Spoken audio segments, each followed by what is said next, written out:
गोपाल वंश। परिचय। गोपाल वंश को नेपाल में शासन करने वाला पहला वंश माना जाता है।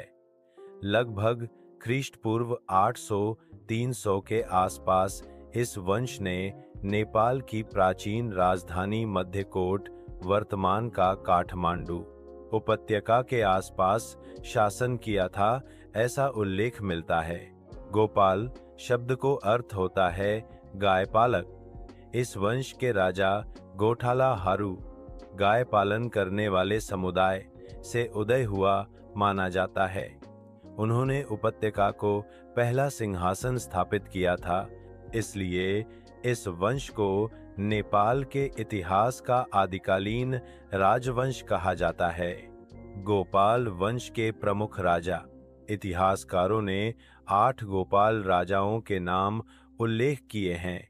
विभिन्न पुराणों और इतिहास में अलग अलग विवरण मिलते हैं। सबसे प्रमुख राजा यक्ष गुप्त या यक्ष गोपाल थे। उल्लेखित नाम भिन्न ग्रंथों के अनुसार: 1 भुक्तिमान पहला गोपाल राजा 2, जयगुप्त 3, परम 4, हर्षगुप्त 5, मणिगुप्त 6, यशगुप्त 7, जितगुप्त 8, यक्षगुप्त अंतिम गोपाल राजा।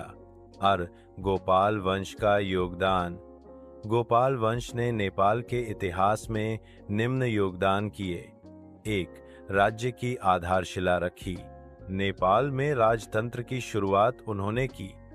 पहली बार सिंहासन परंपरा शुरू हुई। 2 कृषि और पशुपालन, संवर्धन, गाय पालन, दुग्ध उत्पादन और खेती को प्राथमिकता दी। इसने घाटी में बसने को स्थिरता दी।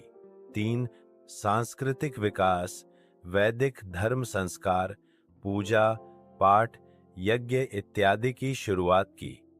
देव देवता पूजने की परंपरा का बीजारोपण हुआ। 4 राजधानी निर्माण।